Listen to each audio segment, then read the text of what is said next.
Hi, folks. Steve Urban here. Today's episode of the Riderflex podcast is sponsored by Marketing 360.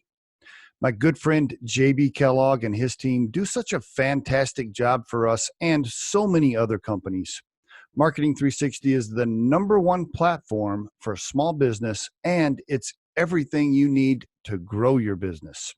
If you need marketing support, I really encourage you to contact them at marketing360.com/Riderflex, and we'll add that link to the description of this episode for easy reference. And on today's episode of the Riderflex podcast, we have co-founder and CEO Shaun Moore of TrueFace, the world's leading computer vision solutions.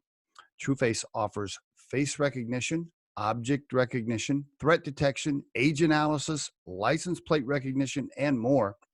You can visit them at trueface.ai. If you're into tech and artificial intelligence and machine learning and facial recognition and that type of stuff, you're going to love this episode. I really enjoyed my conversation with Shaun Moore. I think you will too. Appreciate you tuning into the Riderflex podcast. Shaun Moore, great to have you on the Riderflex podcast. Thank you for having me. Excited to be here. I really appreciate it. You guys got a cool story. Why don't we do this though? Before we get into, all the TrueFace, stuff, tell us about you personally. Walk us through, where Shaun grew up, where he went to school, maybe some family history. Is that cool? That's absolutely cool. I grew up in a suburb north of the city of Chicago and had always wanted to play college football. And so when I was on that recruiting trail, I was looking at Columbia on the East Coast and then all in the South, and ended up at SMU. They had traditionally a very good football program that took some heat in the 80s. I know, right. So you went to SMU on football scholarship? Not on scholarship. So that's a funny story. I had committed to Columbia out on the East Coast, and their coaching staff was fired a couple of months before the season was supposed to start. And so as a recruit, they said, you can come here and go to school, but we can't guarantee you play football. And I said, well, that's why I was going to Columbia. Right. So I had a couple of months to figure out where I could play football at and know that I would play. And, had some friends that had some ties to SMU, and they said the coaches will give you a look. And so I went down there, trained with them, caught some passes. And were you a receiver? Were you a receiver? How tall are you? 6'1". 6'1". Okay. All right, cool. And had you been to Dallas before? I had not. No. Okay. All right. It's a little hot in the summer compared to Chicago. Yeah. It's running out real quick, especially when you're playing on turf with 20 pounds of gear on. So. Right. Okay. So that's how you got to SMU. So I went down there for my tryout. Coaches said you can play here, and that's the day I made the decision. Awesome. All right. Very good. Now, at that point, early on, did you know what you wanted to do with your life, or you're just like, I just know I want to try to play football and hang out? I knew I wanted to be part of the football team, and I also had an upbringing of financial professionals around both mom and dad's side of the family. So, going into the business school was pretty important to me there. It was a pretty competitive business school. And so, I focused in on grades as well as football. But I knew I wanted to be in the financial space. That's why you went to work for Merrill Lynch as an analyst. That is correct. What'd your folks do? My dad was a trader at the Board of Trade. I see. Okay. All right. So that's how you started early on in that space. I was wondering what the tie back was. Yeah, my mom raised 3 boys, so I don't know what was a harder. Okay. Are you the oldest? I'm in the middle. You're in the middle. Okay. Were the other 2 athletes as well?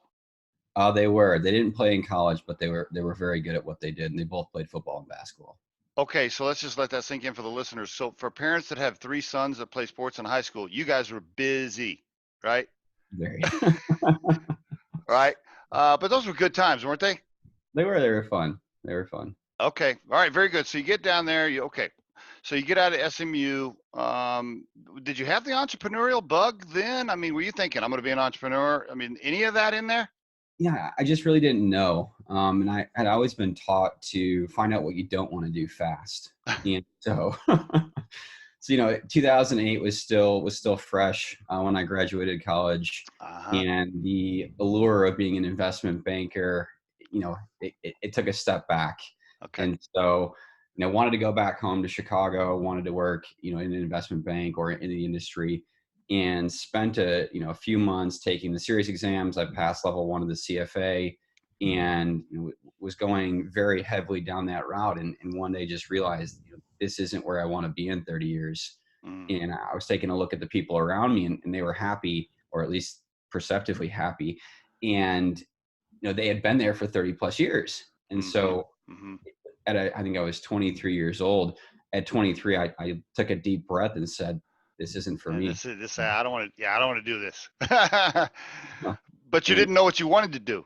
I had no idea what I wanted to do. I had started a small company in college with my now CTO. And so I had an idea for what entrepreneurship was, Okay. and what starting incorporating a company meant, and all that. So Okay.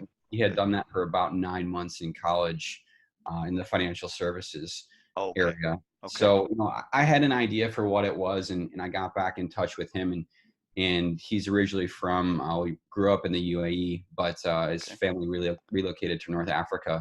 Okay. So we were talking, and he said, why don't you come out here to Casablanca, and we'll work on some ideas. Let me just pause there for a minute. I'd be like, let me think. Okay, yes, yes, I'll come.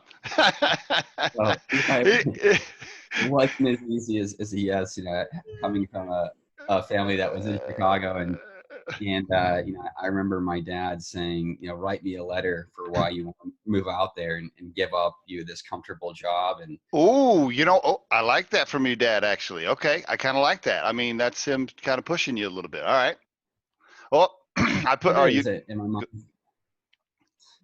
yeah, I was just saying that my mom said, can I come with? So that'll give you the idea of the two personalities there. Oh, wow, your dad made you write a letter to go, and your mom said, "I want to go with you." That's funny.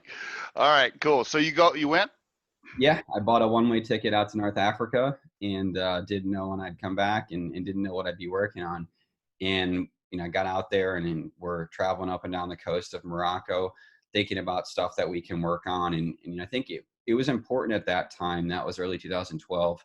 It was really important at that time for myself and my business partner to be somewhat isolated, Okay. because when you don't have the kind of buzz of a big city, or the distraction of a bunch of social media and all that, Mhm. you can really focus in on what trends you're seeing are, and what you think the future of human evolution will be. And so we really started to look introspectively at, can we start a business together? What does that entail? What's the personal cost on that? And then if so, what division of the world do we want to look at? And Now, we were how are you deciding this? Are you sitting around a campfire, like doing some mushrooms or something, and trying to have visions, or like how's this coming to you? well, we spent a lot of time at a surf hostel, Very in good. a small town called Tagazout. Okay, good. We were there, and we'd go surfing in the morning, come back, and just sit and truly think and write together. Wow. And it became apparent that we had the drive to do it, the dedication to do it. And the next piece of that was, okay, well, now we have to figure out something that we want to work on, that we're Okay. passionate about. Right. And we came across a paper. We were looking at things like Kickstarter, and kind of the hardware revolution at the time. Okay. And we came across a paper from, I believe it was the FBI, who was switching one of their databases from fingerprint to facial recognition. Okay. And we sat back and thought about that for a few days, and said, okay, if they're looking at switching an entire database from identification through fingerprint to face recognition, why is that? Mm. And the advent of social media, we started picking up on these trends of, well, people are uploading images of themselves to the internet daily. They're comfortable with it. Facial recognition is a passive form, so you're not having to actively put your thumb on something. Mhm. We can capture identity as you approach a camera. And it just became clear to us in 2012 that facial recognition would be the way to identify humans in Okay. 10 years. Okay. Yep. You saw it. You say, "Hey, I think this is an opportunity. It's probably going to explode. Let's see if we can get on the wave." Speaking of surfing, you were like, "Okay, let's catch this wave." All Exactly. right. Now, were either one of you developers or tech guys? We weren't. We were not. We both studied finance in college, and Okay. so the next step for us was learning that piece, and we started by hiring an agency to help us build some prototyping, and we sunk money into something that we weren't really happy with, and so Where was the cash coming from? we both saved up money. I mean, Okay. working at the bank, you can't really spend that money when you're working that much. Oh, right. So, Okay. So you're both kind of putting in your own money at this. You're living off your own cash. You're bootstrapping it. correct. We were living off our own cash. And then all of a Uh, sudden you're bootstrapping paying developers, which is not cheap. yeah, it's very difficult to do that, especially at that time. And Mm. so we were trying to make things work here and there. And we spent, this is over the course of 12 or so months, and we spent some time, reflecting on which one of us is going to have to take this role over truly. And Gotcha. we knew we had to have the internal talent to do it. Hmm. And Hmm. Hmm. I ended up going over to Oxford in the UK to study engineering for a semester. And he said, well, I'll take it and I'll try to teach myself at home. And it's funny because he's significantly better at it than I am after that period of time. Okay, so you both are like, all right. I may not be a full blown developer, but I want to know. I got to learn a little bit so that. Okay, got it. Good move. Good move. and we kind of came back together and said, all right, who's advanced beyond the other one, and he was 10 times better than I was at it, and Okay, he's now today the one that's architected our entire system. I see. And then So that pushed you into, hey, okay, so he's doing all that, and all of a sudden, let me guess, that's how you became the face of the company and handled relations and investors and all that. I'm just guessing. exactly, there had to be a split of Yep. responsibility, Okay. and it Okay. was natural at that stage. I liked being in front of people, I liked talking to people, I liked Hmm. telling stories. So it was just kind of a natural progression into that. I wouldn't say that he isn't capable of doing it. He definitely is, but we had to It we was a had to nice. shift resources. Yeah, we just had to shift, and we had to focus on what we were the best at. Yeah, no, So that I think that's great. That's a nice balance for your. Okay, so at this point, you come back, it's still just you and him. still just me and him. I ended up spending more time in London as a somewhat of a test bed for me. I was taking Oh. acting classes to learn how to. Oh, really? What? Whoa, whoa, whoa. Let's talk. Okay, all right. Well, were you thinking? Yeah, I got a little business, but I might want to be an actor. What? Where's that? Talk No, to me. no. I was taking those classes to get comfortable presenting in front of in front of the public. Really? You mean you were so that was a strategic move on your part because you were thinking, I want to get good at pitching, I want to get good at talking, interview. Okay, all right. No wonder you're so damn good. I was watching you on YouTube before the interview. I was like, okay, let me check this guy out. I was looking you up. I saw the interviews on camera, and then I'm like, oh, he's pretty good. He's pretty good. He's pretty good. Okay, so all right, good for you. That was a strategic move on your part. Nice. I like that. Okay. Very strategic, and we talked about, my partner and I talked about it before, and I said, if I can work out the kinks over here in London, I can come back to San Francisco and be polished and be ready to go. Great move. Good move. So spent a lot of time with just kind of self development there, I like it. learning from other entrepreneurs there, pitching VCs that I had no reason to be in front of, but just to get in front of them, Love see it. what the conversations went like, and then moved back to the US, and we spent some time bouncing around the US. We moved back to Dallas together. So he moved from North Africa back to Dallas. We were living in a studio together. Are you getting a little bit of help from your parents at that point? How are you guys eating? How are you living At that financially? point, yeah, I mean, very, very, very little bit of help from parents. Okay.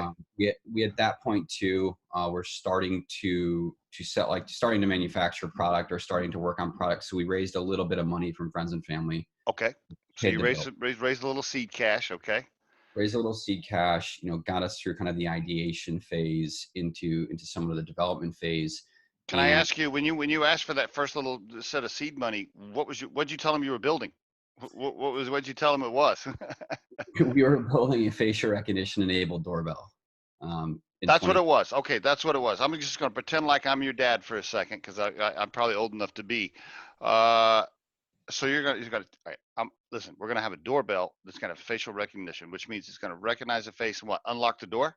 exactly. Unlock the door and customize the house. Okay. And at that time, what year was that? 2013. Nobody else was doing that then. No one else is doing that. Our only competitor in the market was Doorbot, who became Ring. Got it. Okay, so cool. All right, so that's how you got some early seed money. Okay, and you're off, and now you're working on this doorbell. Okay, I'm with you so far. All right. Working on the doorbell, living with it, living 2 feet from one another. It became funny because it's true when you spend that much time with someone, it's a relationship, and there's no getting around that. And there were points where we'd be so upset at each other that we'd be sitting next to each other with headphones on and not talking to each other, face to face. We'd be sending messages on the computer. That's But funny. Those stressful moments probably came when you were looking at the checking account and you're going, okay, we only have this much money left. And by the way, why'd you buy that? We didn't need that. Why'd you spend? Exactly. There's a lot of early on. I think there's a lot of ego and decision making, and something that we had to learn, and that I think we've learned very well is bringing it back to, well, why are we even making the decision in the first place? It's to better the company. And I don't care who's right or wrong. Is this going to take us a step forward or a step back? And if you want to own that decision, you own it, but then you also own the responsibility of being wrong there. Okay. So, Yeah, I love the fact that you're speaking about your relationship. And by the way, your co-founder's still there, right? You guys are still together. Yeah. I love that. I love that you guys worked through that. All right, so you're moving along on the doorbell thing. Now, at some point you pivot or something. Walk us through that. Yeah, well, so from there we got into Boomtown. It was a Colorado Boulder-based accelerator Oh, program, okay, all right. first class, and that moved us from Dallas to Colorado.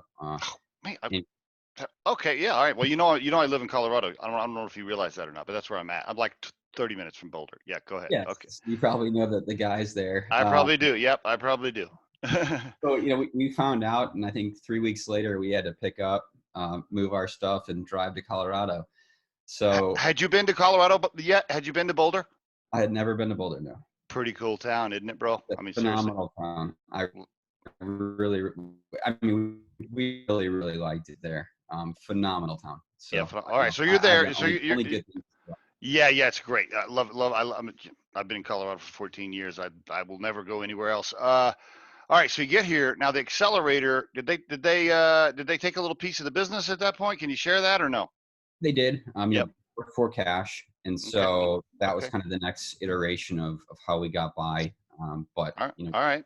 We did the whole startup story where we're living on blow up mattresses that weren't blown up at a house, and it was eating the snacks that they had at the office for lunch and stuff like that.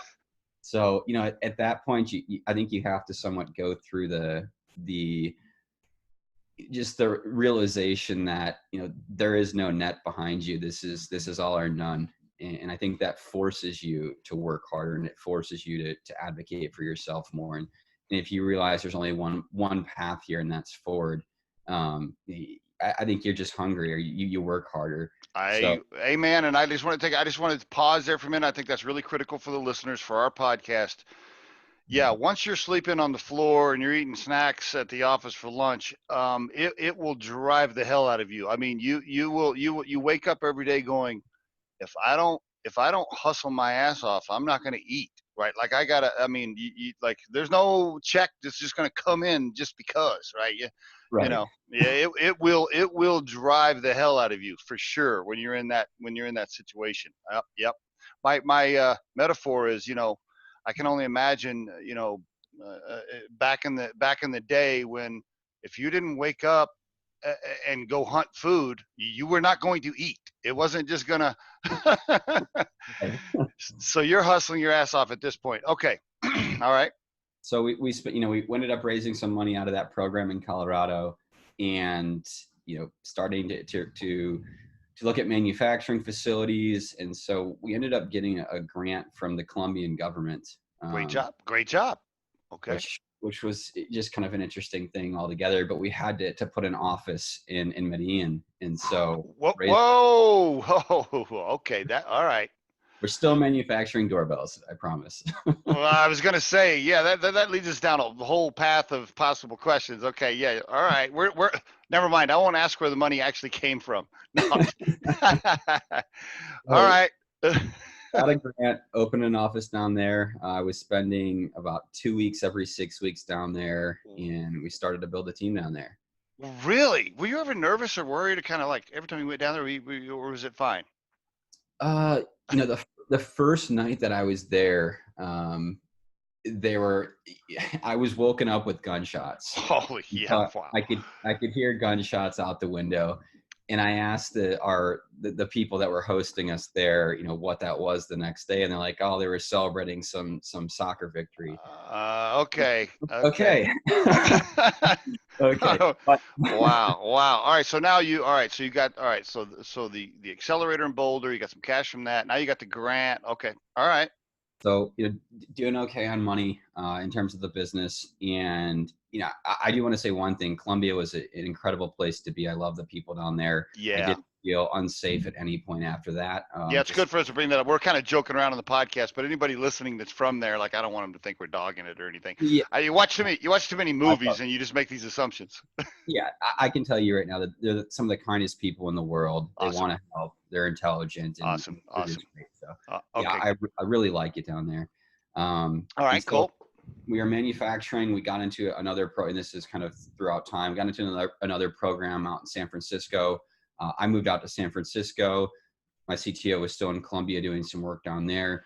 And then we brought the company all up to San Francisco. And so we were, hiring people up. I think we were about 10 people at that point. Did you move to San Francisco because somebody there gave you some cash, or you were trying to raise cash there? Why the move there?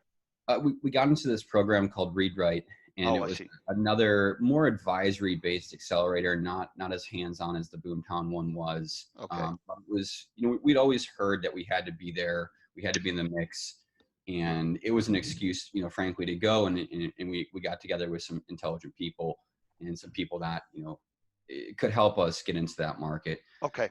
So went through that program.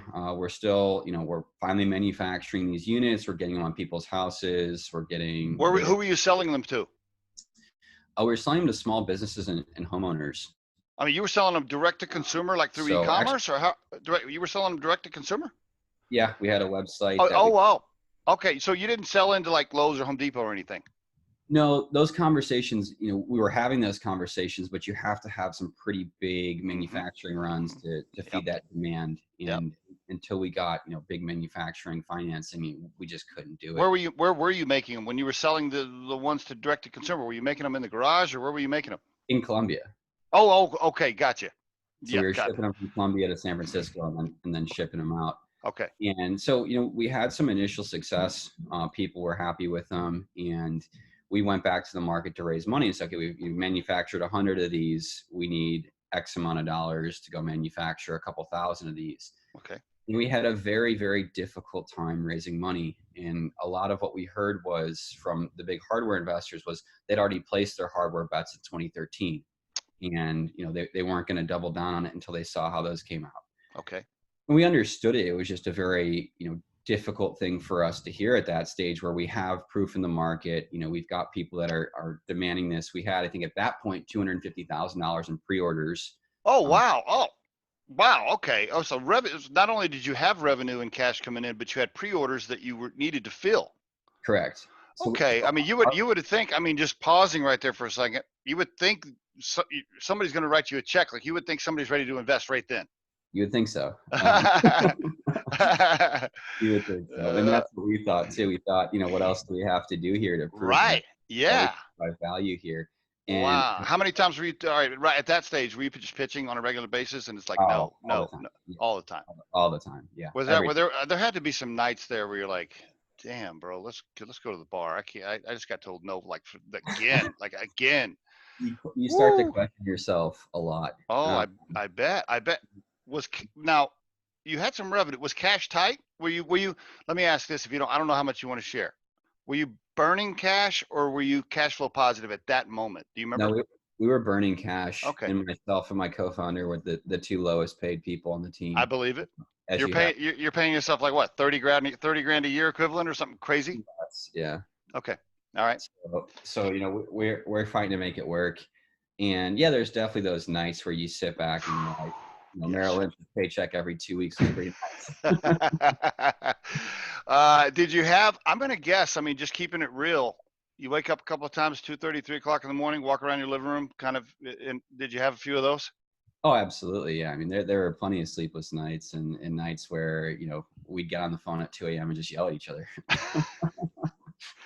It's real. I just want the listeners to understand, if you're trying to start a business, there are going to be these times. There are going to be times where you wake up at 2 a.m. and go, well, I can't sleep. And how much cash do we have? And what if this happens? And then you look outside and go, is my car still out there, or did they repossess that? I don't know. And you're spending so much time, I was in relationships over those periods of time, Oh, and my significant other at that point would be so upset that I was spending more time with my co-founder. And it's just, you're spending 24 hours a day with that co-founder or that plus, business partner of yours. plus you're telling your partner, you're like, listen, if I don't get Right. this shit, if I don't get this going, we're not gonna have the money to go out to eat next week. So, Exactly. So it becomes a very stress heavy environment, and absolutely. it's on you to change that environment, and things don't happen as fast as you want. So, we ended up, going back to market, trying to get more money, couldn't find the money. And we said, well, there's only one thing we can really do here, and that's change direction and focus on, where we see the potential of this business going. Yep. A very, very difficult decision. I remember we were sitting at the pier down in San Francisco. And, it was just one of those decisions where it was like, do we really want to give up 5 years of learning how to build hardware to take a risk here, and ultimately decided it was the only way to go. And then we had our interview with 500 startups a couple days later, and they loved the new pitch. And so we got into 500 startups, a couple weeks later. Wow. That's a major pivot moment for you. A big time decision to pivot. Okay. Wow. All right. And given the pivot, we had to let go of 3/4 of the staff. So we got Oh, 3 people. Building hardware versus building software, you need different skill sets. So yep. took the staff down to 3, went through 500 startups in the summer of 2017. Some of those people you had to let go during that early phase right there, had they been with you from the beginning? Had they been with you like? Not the beginning, but Okay. near it. We ended up keeping the individual who worked with us the longest. We ended up keeping him, bringing him to San Francisco with us. Good for you. Is he still with you? Is he still with you? He is. Yeah, he still is. All right, cool. All right, so you pivot. All right, go. All right, then. All right, go ahead. Now you. And by the way, 500 startups for the listeners. Can you just tell them? Can you just give us what? Why is that a good thing for you? Sure. It's one of the premier accelerators in the world, really, and they've got operations all around the world. And so it's kind of a market signal that here is a team that has been vetted by 500 startups. 500 startups is now a big investor in them, and they have their network. So it's really a sign of they see potential, and it's one of the big thumbs up in the market, especially in San Francisco. So that was a major win. Do you remember when you got the call from them saying, "Okay, you guys are in. We're going to give you some cash"? I do. You remember where you were, probably. You remember the moment. Yeah, it's one of those things where people would think you're celebrating, but we kind of sat back and said, well, shit, now we got to get back to work. Yeah, because when people give you money, it's not long before they go, okay, where are we at? Exactly. So we were excited about it, but at the same time, it was like, okay, now this vision that we pitched has to become a reality. Mm-hmm. And we spent the next 6 months working out of 500 startups, building the team, kind of getting through what product market fit looks like, and just testing a lot, talking to users. And at the time, we had rebranded as TrueFace, and we're focused on selling software, so facial recognition software. How'd you come up with the name TrueFace.ai was available? That URL was available? It was. Wow. All right. Actually, we had a couple workshops on the name, and I think my mom was the one that threw TrueFace into the mix. Really? Okay. Yeah. I like it. All right, cool. So all right, now you're you pivoted, you rebranded, you got a new name, you got some extra cash, you got 500 startups behind you. All right, cool. Now you're starting to breathe a little bit. Yeah, starting to breathe, starting to see, more of the light at the end of the tunnel. And, I think they really helped kind of provide the resources to us where we could learn rapidly.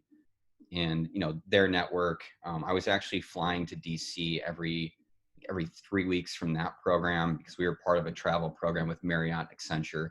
Okay. so we got into that kind of simultaneously and said, okay, well, Marriott could be a massive client of ours if we nail this. And so, I had to go through that program as well.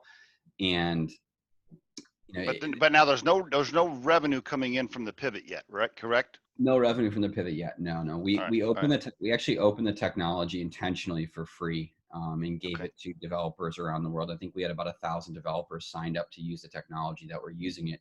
Okay. And our goal there was help us figure out what's broken. Use it for free, have fun with facial recognition, play with it, and if we can get the feedback, it's worth it to us. Great. So we ended up doing that and then gating it, meaning we closed it off and made it, you had to pay for it in 2018, and started working on, is there a repeatability that we can find with people who are buying this technology? And if so, where is that? Mm-hmm. And so we ended up, doing fairly well in 2018 in revenue. But it wasn't until 2019 last year, I think we 5x'd our revenue. And are you cash flow positive now? You still, can you share that? I can't say that. I can say we do over 7 figures in revenue. Good for you, man. Good for you. Okay. Hey, congratulations. Thank you. So you just got, so it's late January. You saw the early financials from 2019, and when you guys got when you got that income statement in from 2019, are you like, look at this, bro? We have a real business now. Come on. Yeah, right. We're definitely excited about it, but for us, it's kind of a, you've got to balance the excitement with the reality of now. Okay, if we did that last year, we've got to do 5 times that this year. So how do we get there? Are you and your co-founder still in control? We are, yes. You are? We are, yeah. You've taken on, you got all this cash and stuff. You guys are still in control. Good for you, man. Thank you, yeah. All right. That's a major accomplishment. Here you are, 7 figures. You had to do all that stuff, repivot everything. You got it going on. You're still in control. Yeah. Good for you.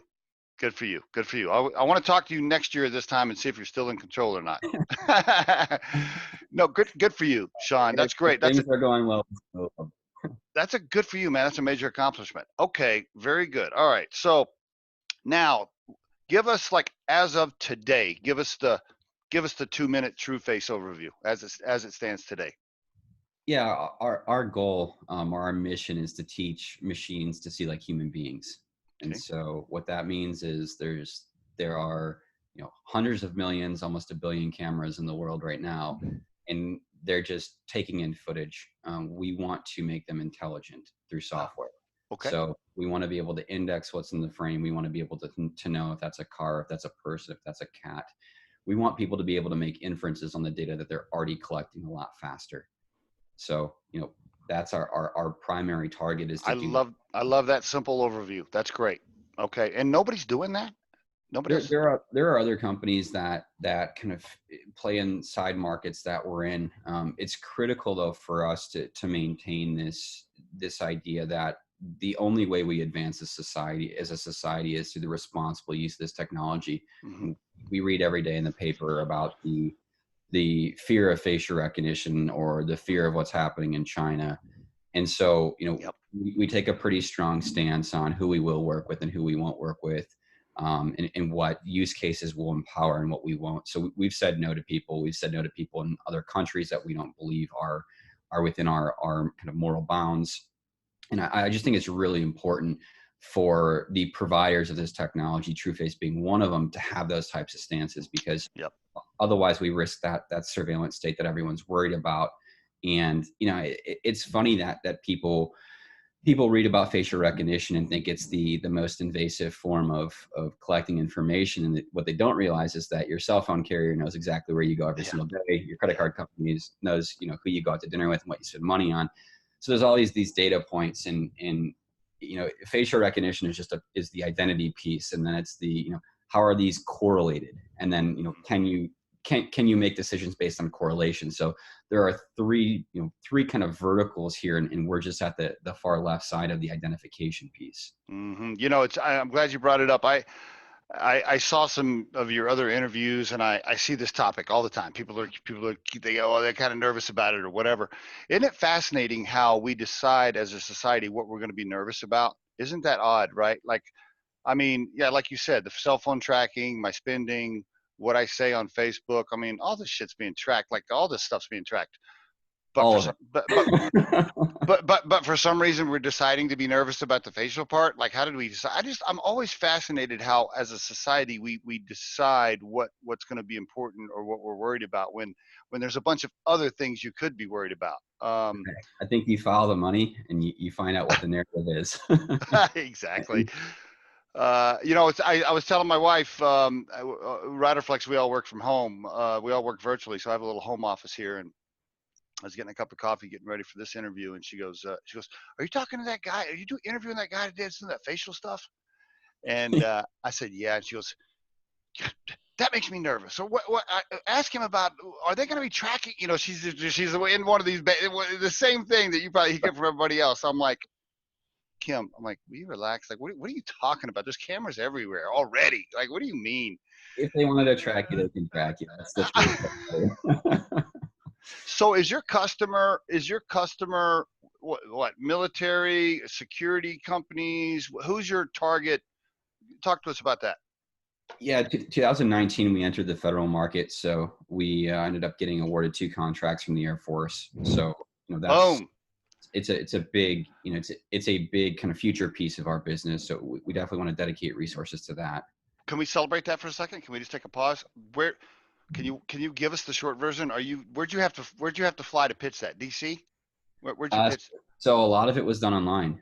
Really? A lot of it was done online, and then you go through video processes, and you go through. It's a couple stages of information. I see. Working with the stakeholders at the Air Force. So our ultimate goal there was to make the bases more secure and safer. Yeah. So I mean, but I'm just I guess the reason I'm pausing is like those 2 contracts, like that had to be a major win for you, right? we still are pretty excited about them. Yeah. because those contracts probably doubled your revenue. I'm just guessing. I don't know. Close to it. Yeah. So we don't have anyone included in our revenue that's over like 35%. Good. Well, so we've diversified revenue. Bingo. Our internet got choppy there. I want to make sure the listeners heard that. So no current client, no current customer over 35%. And you know what? Kudos to you. And I would try to keep it that way as long as possible because yeah, that's I mean, what happens, right? I don't have to. And for the listeners, maybe we should talk about that. Being a consumer goods guy, which is a different business for a lot of my career before I started Riderflex, I watched people get in bed with, let's say, Walmart. Let's say, all of a sudden, 80% of what they sell is going to one person, one client, and that is dangerous. It can be very dangerous. So if the Air Force turns into, 90% of your volume, and then one day a general wakes up and goes, "We don't want to use him anymore," you're out of business. So you got to be careful, right? Yep. Exactly. Okay. So the military is one section of our business. We're working with banks, construction companies, healthcare companies, and the overall theme there is more digital or physical access to reduce fraud. So people that are trying to access a construction site that shouldn't be there, people that say they're at a construction site that weren't there, cost those companies a lot of money. In the fintech area, verifying the identity of people that are remotely creating accounts. So it's a lot around identity verification, but both in the physical and digital world. Very good. Okay, so you're not going to be so. I really appreciate the fact that you're very conscious and careful and observant about what people think and their fears and stuff. And you addressed it here. I've seen you address it on previous interviews. I think you handle that very well. I really like how you just put people at ease with that. And I think you're going to have to continue to do it for a while until it becomes commonplace, until it becomes when they first started tracking us walking around with these phones, I think people were like, "Oh my God, they're tracking me. We're with my phone." And now like people don't even talk about it anymore. That's probably what's going to happen with the facial stuff, right? Yeah, it's definitely something that, there's regulations at all different levels. And we're for regulation. A lot of people don't understand this is we're pro regulation, but we want regulators to be very informed about the the potential risks of this technology, but also the benefits of this technology, and Very make good. a comprehensive decision, not just a knee-jerk reaction. And what was really funny, or funny to me at least, is when the city of San Francisco banned, and I say that in quotes because they didn't actually ban the technology. They made the police agencies have to go through a warrant process to use it. Okay. They effectively banned it, and what they ended up doing was also unintentionally banning these police officers from using their iPhones to unlock with their face. That's funny. Right. It's hilarious, right? Because when you make these knee-jerk reactions to these situations, you end up not thinking through things properly, and you're just trying to get something out there. And the reason that I laugh about it is because it's something as simple as, well, you didn't think about facial recognition on your phone. That's an everyday use for a lot of people. Exactly. I think people have seen too many Terminator movies. That's the problem, right? We get Minority Report a lot. Minority Report, Minority Report, Terminator. They watch these movies, they're like, oh my God, is Shaun going to be the one that we need to send somebody back in time? And right. Yeah, it's like, come on, man. Come on. I think as a society, I think we've always done a pretty decent job of making those type of decisions and being careful. And I think we probably will continue to be. And so that's great. No, you haven't had to go in front of the Senate or the Congress or do anything crazy. No, we've actually tried to get in front of those people, just to help inform them from an operational perspective. Because when you regulate something and you know nothing about it, we saw what happened with social media and those congressional hearings. So that's a worry to us, just because we don't want this regulation to be done too fast and then limit the upside of this technology for good, truthfully. Right. And if we take our time to make a good decision, then we're comfortable with it. But again, like I said earlier, there has to be this information share, and they have to know the risks.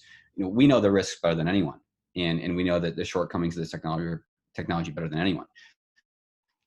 So it's important that we have a seat at the table, or at least we're involved in the conversation. Yeah. I'm sure that, let's just say it was banned globally or something crazy. Like you probably think, okay, well, if they ever shut this down, we got to create another company. Yeah. But I just don't. It's not going to happen. That's not going to happen. We will continue forward with technology. I just don't think technology will go backwards. I think it'll be used in good ways. So I think what you're doing is great stuff. I mean, I looked at it all online. I think more people are going to buy it. But like you said, construction, banks, whatever. You're going to have. I think you're going to have lots of business. I think my concern, if I were you, would just be the competition. I think there's going to be other investors and other companies trying to move fast to make it. Right. And there definitely are. And we see them pop up all the time. Fortunately for us, we've got now just about 7 years of R&D behind us. Right. So, yeah. A lot of this is stuff that you have to do by trial and error. It's not, you can throw a bunch of money at it and get people just to start building. And we've seen that happen with some of the bigger companies where they thought they could just build it with a bunch of money. And unfortunately, you can't do that. You have to go through the trial and error process. So, being one of the top performers across the world, we've got a pretty significant advantage there. Good. On the company. Good for you. How many employees now today? We're 16 today. Okay, so the other thing we haven't talked about, I want to get into that before we run out of time. You're also a first-time CEO, and you're leading a company that has 16 employees, which you've never done before. So as you're also learning how to raise cash and start a company, you're also learning how to be a CEO all on the fly, right? You're learning it as you go. Yeah, my piece of advice there would be to surround yourself with people that genuinely care about you. That's been, during the hard days, no one really knows what you're going through. And so you want to talk to other CEOs who are in your shoes now or who have been in your shoes. I've got a very supportive family. And so, being able to lean on those people has been super helpful. The learning comes, you're going to make mistakes, and I make mistakes every day. And if I don't learn from them, then that's my problem. But, I take self-knowledge and self-education very seriously. And so, there are plenty of online tools that people can use to learn how to be a CEO, but every CEO is different. and every company is different. And so, it's really going to be learning on the fly, no matter how much you study for the test, if you will. Isn't that true? Right. By the way, you're very humble. You're a humble guy, which I like. I mean, if I were an investor, I would feel comfortable in you. And I'm sure that's a big part of your success is your ability to put people at ease and say to them, they say to themselves, you know what, not only is this a good product, but I believe in Shaun's approach. I believe in his style. I would trust him with cash. You seem like that kind of guy, like it's just solid, humble, hardworking, well-spoken, guy that I could see where people would want to believe in you and give you money. So kudos on that. Let me ask you this, just because we're getting close here on our time. So if there was two guys living in a condo eating ramen noodles with an idea, then they're both 22 years old and they're trying to start a business, what would you tell them? But like some general advice for those two young men, if they're listening, what would you say? Tell them to give me a call. Yeah, I would say don't be afraid to ask people for things. One of the things that I was very proactive with was going on LinkedIn and finding people who I thought would be helpful to me in my career and reaching out. And there's a lot of people that don't respond, and there's, you have to respect people's time. So don't just blast people with kind of cut and paste templates. You need to do your research and figure out what they like, and they could help you with and ask genuine questions. You have to genuinely want to talk to these people. And so I did a lot of that. And I got a lot of people who were just willing to help. And I think that reflects on the entrepreneurial society, where when you have some success or you've been through it, you have this empathy with these people. And for me, I want to give back because someone gave to me at that stage in my life. So, I would say don't be afraid to reach out. I agree. That's great advice. And you're right. Isn't it fascinating? The entrepreneurial, group or society, whatever, they all just want to help each other. They all are like, hey, yes, call me. I'll tell you. I'll tell you what I went through. You're absolutely right. They share, just by the way, just like you're doing on this podcast. You're just sharing. You're just like, hey, man, I'll tell you what you probably should or shouldn't do, or at least I'll tell you what I went through. Exactly. Yeah, because people will help you if you'll reach out. I think that is very important. People will help. Surround yourself with people that can give you advice and listen. Right. That's a critical piece to it. Listen, right? Don't be like, oh, I'm 22 and I know everything. No. Just ask a lot of questions and listen, and try not to just talk all the time. One of the things I think entrepreneurs make the mistake of early on is, because they are so busy selling their idea and pitching for cash and trying to convince people, like, I have a great idea, this is an awesome product, please, let's do this. So they're just talking because they're constantly selling, and sometimes they forget to be quiet and listen and Right. get feedback. Another piece of that too is one of the things that I had to learn is you get feedback from a lot of people, so you're constantly being taken in a certain direction. And I think the good CEOs or the good entrepreneurs are people that can listen, like you said, take all that information and make the best decision that they want to make. So, it's really important to get different feedback from different people in different walks of life, and then make your own decision. Absolutely. Yep. Super important. Okay, cool. One last question here, and then I'll stop the recording and just hang on just a second before you disconnect the call. We'll chat on the side. Right now, how would you define your core purpose in life? If I said, what's your core purpose, Shaun? What kind of sentence would you put that in? It's a very thought-provoking question. It is. I'd say right now, my purpose is to build genuine relationships. That is something that I've found has value in my life. And so, outside of building a company, which I love doing, if you can't build a genuine relationship with yourself and then with others around you, no one's going to buy anything from you. And so it's for me, that's really where things are today. From a company standpoint, I'd say it's to make technology trustworthy, and you do that through transparency. So, it's important that I get on Riderflex and I get on other news outlets, and help to build that transparency about what we're doing. Yeah, and you have, my friend, and you have. I feel very comfortable. I wish my wife was listening to this. She'd probably be more relaxed too. Yeah. Okay. Congratulations, Shaun, on everything. By the way, just for the listeners, if there happens to be somebody that's interested in the product or that could be a customer, it's TrueFace.ai. TrueFace.ai. Any other way you prefer for them to make contact with you, or should they just go to the website and go from there? That's the easiest. You can find me on LinkedIn. Okay. Just type in Shaun Moore and I should pop up. Okay. There's also some pretty cool videos on YouTube as well. I know you guys have Twitter. Yeah, and some YouTube stuff. So, okay. Thank you, my friend. Congratulations on everything. I really appreciate you being on the Riderflex show. Thank you. Good luck. Good luck as you guys move along. Thanks. The Riderflex podcast features entrepreneurs, business executives, and the stories behind how they got there, as well as daily tips on career advice and job interviews. Our show can be heard just about anywhere these days, but you can visit riderflex.com and click on the podcast page to hear all the previous episodes and learn more about the recruiting and consulting services we provide. Contact us at the email address info@riderflex.com or 888-964-5876.